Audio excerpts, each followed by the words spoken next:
Good morning, all. So today I'm going to deal with a very important topic in pertaining to the pediatric industry, that is a behavior management.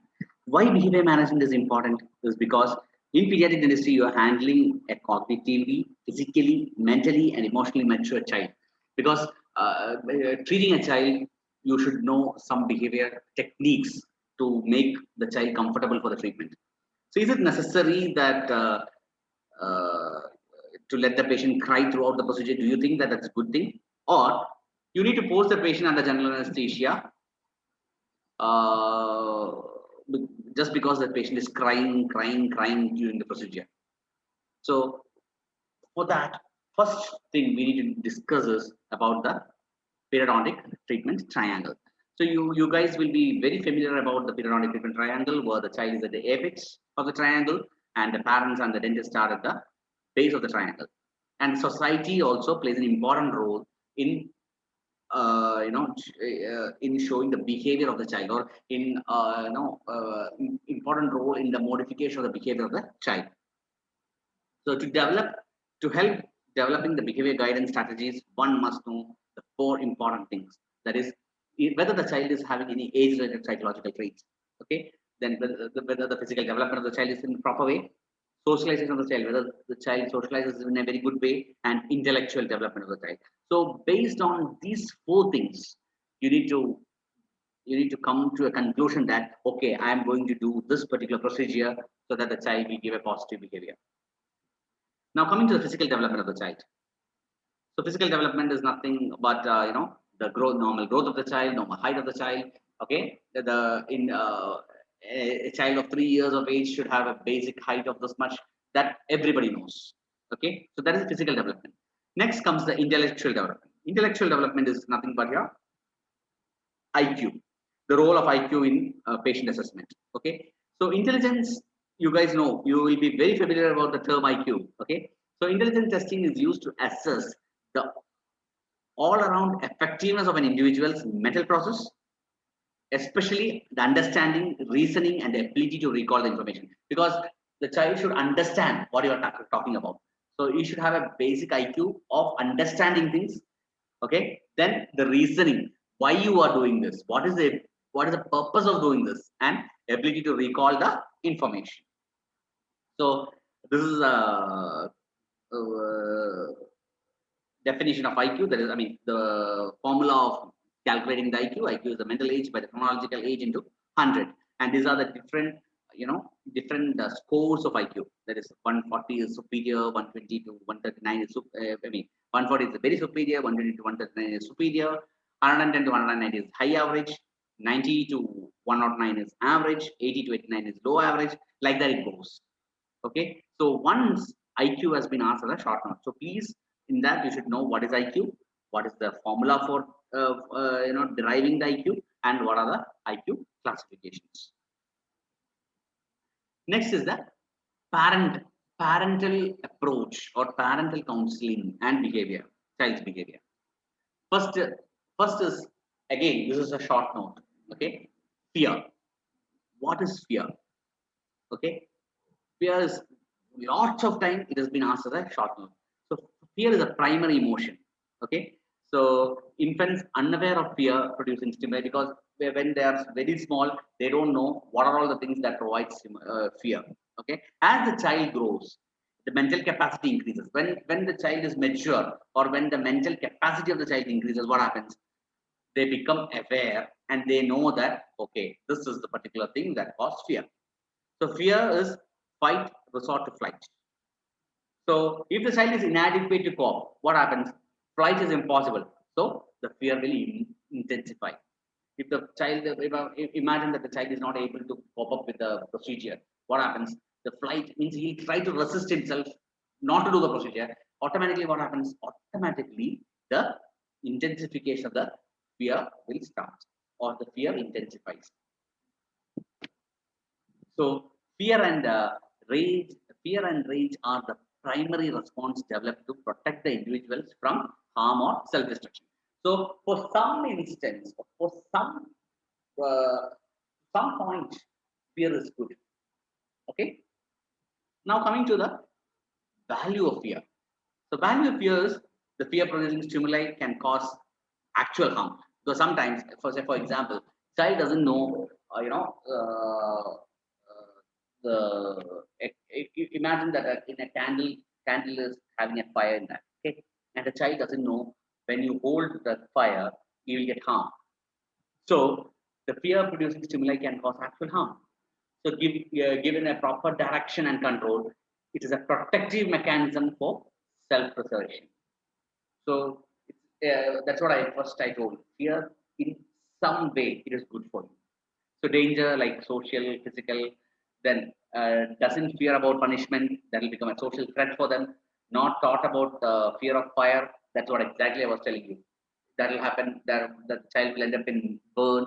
So what is a parental duty? Parental duty is channelize and not eradicate the fear, because the child should not be eradicated with fear. He should have some value or some quotient of fear should be there.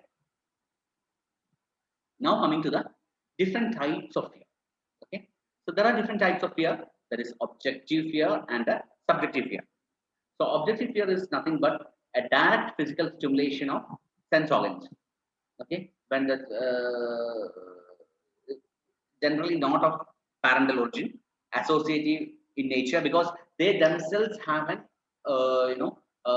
they themselves have undergone that, or they themselves know that, so they have seen that. So that is how objective fear. Because say for example, white uniforms means they are fear of injections, because what happens from the birth, the child has been taken to the hospitals, that all the nurses will be wearing the white uniform and he'll get a shot.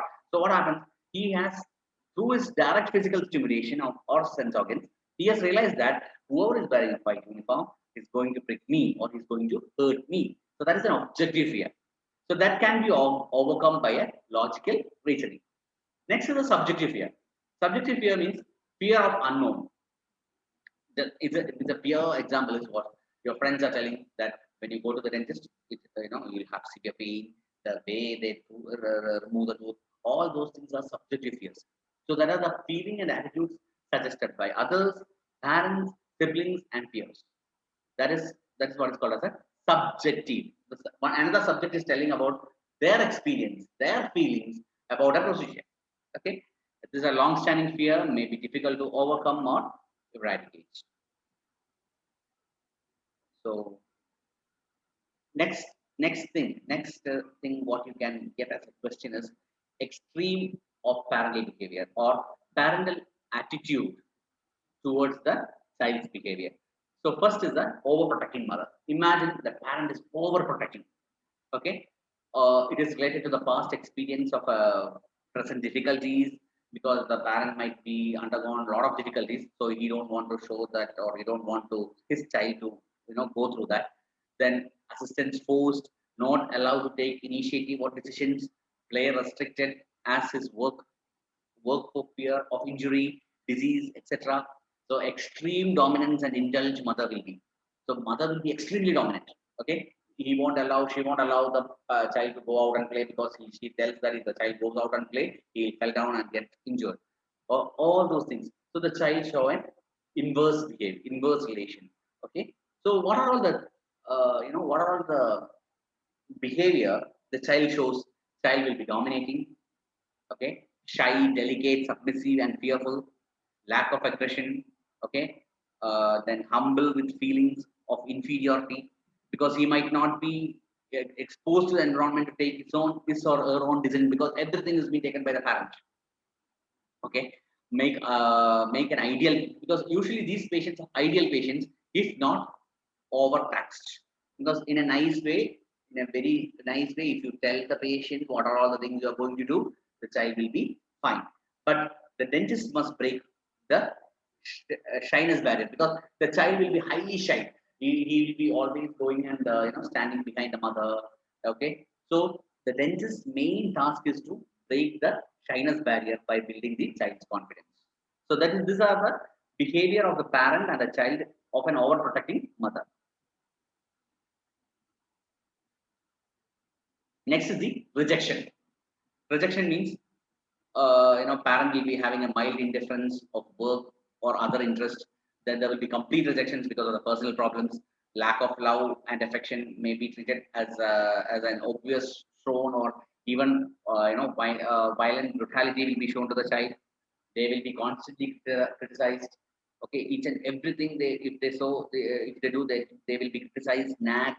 Okay, so this is the there will be severe punishment also can be given by the parent. So what happens to the child? Child will be mildly indifferent because they will feel inferior. Okay, they will feel neglected. They would not have they would not have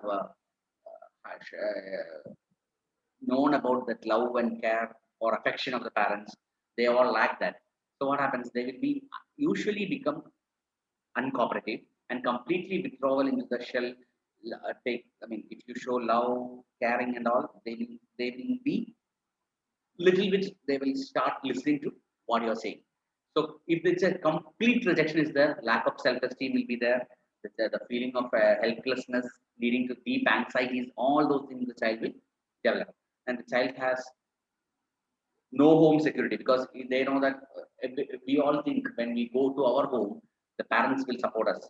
So that this particular category children, they will have a feeling that no home security will be there because even if I go and explain to my parents, parents are going to criticize me. So they become suspicious, aggressive, revengeful. All those things the child will show. So in office, it is difficult to control. The dentist, the major challenge of the dentist is the disobedience of the child's part should not be met with rejection because you should not again criticize the child, but with an effort of friendliness and understanding, you should try to overcome the behavior of the child. And these children demanding and their demands should be respected as much as possible because the child will demand. So you try to respect their demand as much as possible. For these children are in need of attention and kindness. So try to appreciate them. Try to appreciate their looks. They try to appreciate their dress. Okay, if they do a small good act, try to appreciate that. So all those things will give a confidence, build the confidence of the dentist towards the child. Next is the over anxious mother. So undue concern. The mother will be always concerned as a result of the previous tragedy following upon an illness or accident. So there will be over affectionate, over protecting, over indulgent. Okay, not allowed to work or play alone. Always the mother will be there. Okay, so minor illness are greatly exaggerated. All those things are being shown by the mother. So in our anxious mother, what is the child's behavior? They will be usually shy, timid, and fearful because always mother will stay for them. So becomes increasingly concerned about their health and health. Then generally good patients because they'll understand. They will listen to what the mother says. So though maybe have difficulty in overcoming their fears, with encouragement and assurance, the child will usually respond to that satisfactory manner. Next is the dominating parent. Imagine that parent, mother is highly dominating. So demand excessive responsibility from there, which is incompatible with the age. So imagine the child is 3 years and they expect the child should behave like a 5-year-old child. That is difficult. So put the child on competitive basis. They will always compare the child with an older child, not even the counterparts. They will always compare with a child who is older than them or elder than them or a father advanced child. Okay, then force their child in an effort to train him, force the child in an effort to train him, being unduly critical, strict, or often rejecting, constantly nagging and criticizing. So that is what the dominating parent does. When it comes to the behaviors of the child develops negativism, restrainment, diversion, submission, restlessness, all those things, because the child will be, he will be like a competitive horse. He'll be keeping on giving competitive tasks to the parent will be keeping on giving a competitive task to them.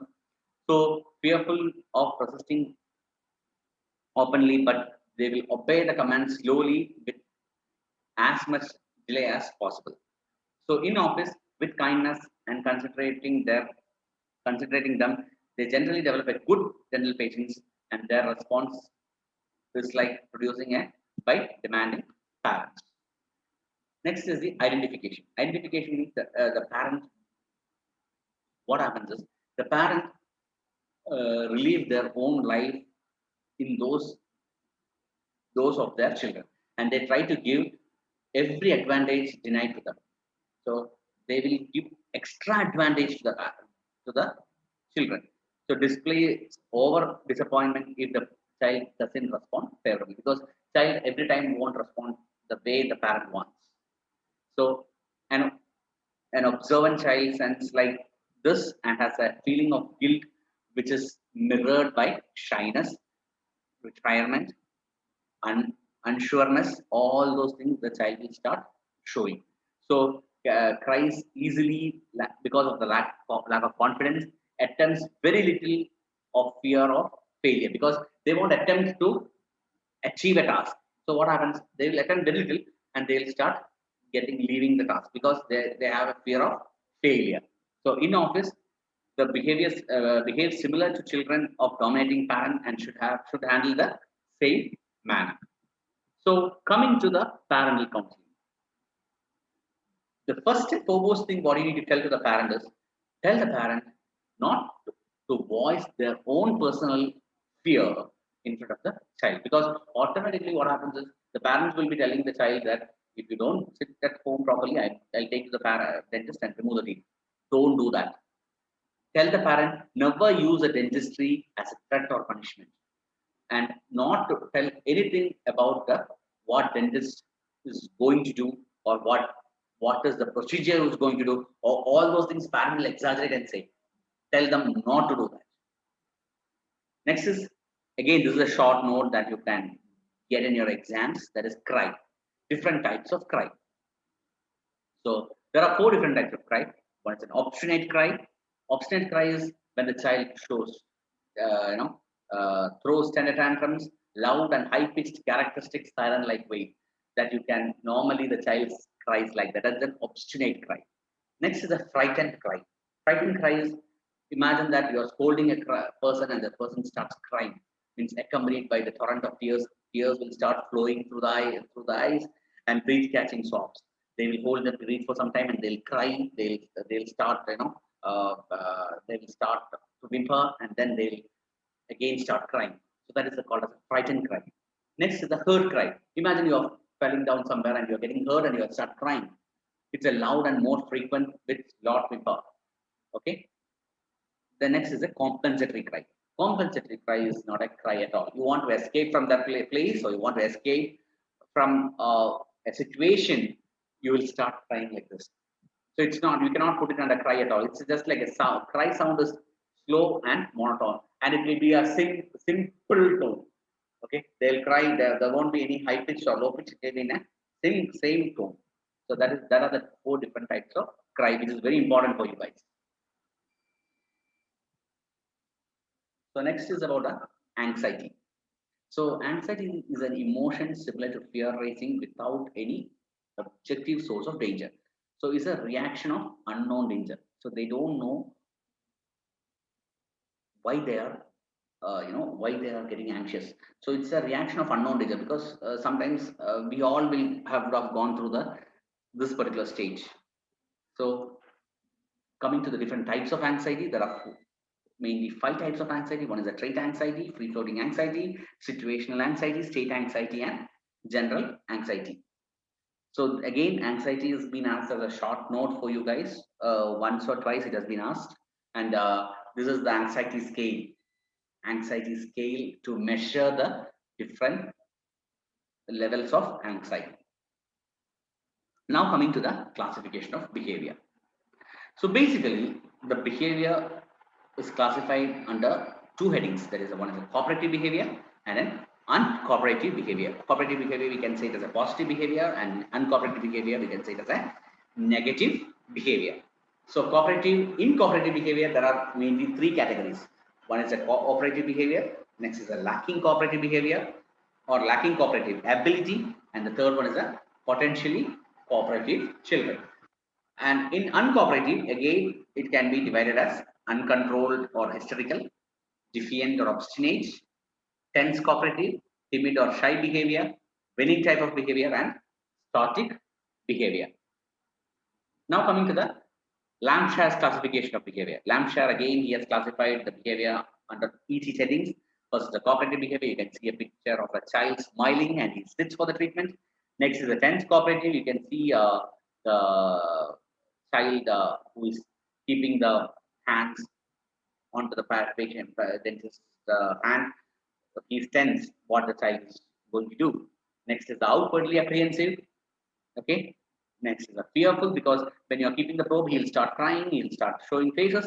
Next is hypermotive. You can see the child is being moved on the dental chair and 4 or 5 people are holding him.